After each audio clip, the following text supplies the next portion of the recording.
गजब ग्रिप कैसे? SRMB जैसे। SRMB TMT बार की विन ग्रिप टेक्नोलॉजी सीमेंट के साथ बनाए मजबूत पकड़। Grip is important.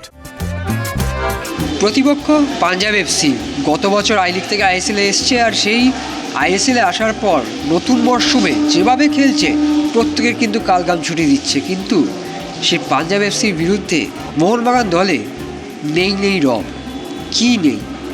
Greg Stewart নেই, দিমিত্রি পেত্রাতোস নেই আশিক কুনিয়ান, গ্লেন মার্টিন্স, ধীরাজ সিং, তারাও কিন্তু নেই। কিন্তু এত কিছু নেইয়ের মাঝখানেও সবসময় পজিটিভ থাকা কোচ হোসে মলিনা কিন্তু আছেদেরকে নিয়েই শ্রেষ্ঠ দলটা গড়তে চান, যেটা বারংবার তিনি তার সাংবাদিক বৈঠকে বলে যান। ঠিক সেরকমই অনুশীলনও দেখা যায়। তবে অনুশীলনে কিন্তু যথেষ্ট আজ সিরিয়াস দেখিয়েছে কোচ হোসে মলিনাকে। এবং ইতিমধ্যে আমাদের যে সাংবাদিক বৈঠকের কপিগুলো আমরা আপনাদের জন্য শেয়ার করেছি, সেখান থেকে কিন্তু অনুশীলনের বেশ কিছু আপডেট অবশ্যই আপনারা পেয়ে গেছেন। এবং অনুশীলনের শেষ একটা আপডেট না দিলে আপনারাও প্রশ্ন তুলবেন। তাই এই ভিডিওটি মোহনবাগান দল পাঞ্জাব এফসির বিরুদ্ধে খেলার জন্য রওনা দেওয়ার আগে যে অনুশীলনটা নিজেদের ক্লাবে করলো, সেই অনুশীলনের শেষ আপডেটটা দেওয়ার জন্য চলে এসেছি। নমস্কার দর্শক বন্ধুরা, আমি রৌনক রয়েছি এখনও মোহনবাগান ক্লাবে। এবং মোহনবাগানের অনুশীলনে কী হলো, গ্রেগ দিমির জায়গায় কে খেলবেন, আশিক কুনিয়ানও নেই, তাহলে সাবস্টিটিউটের কী হবে, ডিফেন্স লাইন কী হবে, এইসব নিয়ে আপনাদের প্রশ্ন আছে। শুরু থেকে শুরু করা যাক। ডিফেন্স লাইন যতদূর সম্ভব চেঞ্জ করবেন না কোচ হোসে মলিনা, অর্থাৎ শুভাশিস বসু থাকছেন, মাঝখানে টম অলরেড এবং আলবার্তো রড্রিগেজ থাকছেন, আশিস রাই তিনিও রয়েছেন। এইটা হচ্ছে ডিফেন্স লাইন। এবং মিডফিল্ডে অ্যাটাকিং পজিশন, অর্থাৎ যে জায়গাটা দিয়ে আপনারা ভাবছেন গ্রেগ স্টুয়ার্ট দিমিত্রি জায়গাকে খেলবেন, হয়তো সাহাল আব্দুল সামাদকে দেখতে পারেন। সাহাল আব্দুল সামাদ আগের দিন একটু নিচ থেকে খেলছেন, কিন্তু এবারে হয়তো একটু অ্যাটাকিং জোনে বেশি খেলবেন, এমনটাই অনুশীলন থেকে বা সূত্র মারফত আমরা জানতে পেরেছি।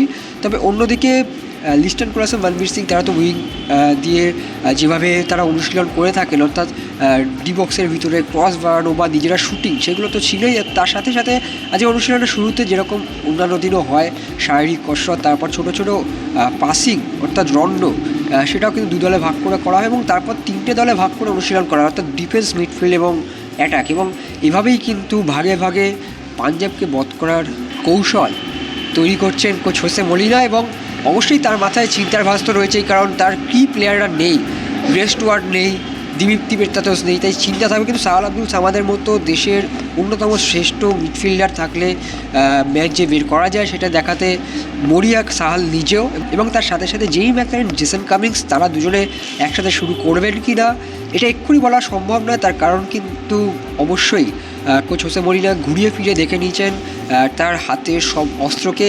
কখনো কখনো একসাথে ম্যাকলারেন এবং জেসন কামিংস প্র্যাকটিস করেছেন, আবার অনেক সময় ফরমেশন চেঞ্জ করে অন্য খেলোয়াড়ের সাথে জুড়ে দিয়েছেন যেই ম্যাকলারেনকে বা জেসন কামিংসকে। তাই কিছুটা হলেও নিজের যে তুর্পের তাসগুলি তিনি লুকিয়ে রাখছেন এই মুহূর্তে। তবে শেষ দিনেই কিন্তু, অর্থাৎ ম্যাচের দিনেই তিনি ডিসাইড করবেন কোন একাদশ নামবে। তবে এই ছিল মোহনবাগানের অনুশীলনের আপডেট, অর্থাৎ যে খেলোয়াড়রা ফিট নন তার মধ্যে আশিক কুনিয়ান আজকে মাঠে ছিলেন না, এবং অন্যদিকে ধীরাজ সিং তিনি অবশ্যই অনুশীলনে কিছুটা অংশ নিয়েছিলেন।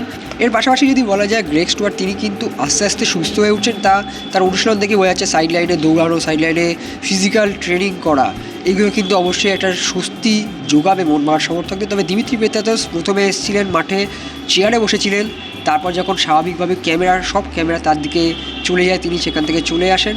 কিন্তু বাগানের বাকি যে ফুটবলাররা রয়েছেন তারা কিন্তু যথেষ্ট মনোযোগ সহকারে অনুশীলন করছেন, যথেষ্ট বদ্ধপরিকর। ওই গোয়া ম্যাচ ভুলে নতুনভাবে আবার সেই জয়ের সরণিতে ফেরার জন্য, সেই জন্যই কিন্তু শুভাশিস বসুকেও দেখা গেল যে মুখে মাস্ক পরেও যথেষ্ট কঠোর পরিশ্রম করছেন। এবং সেটাই ছিল আজকে বাগানের অনুশীলনের মূল আপডেট।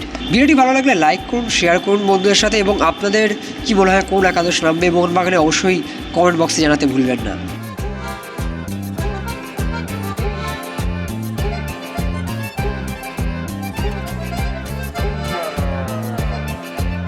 Extra time.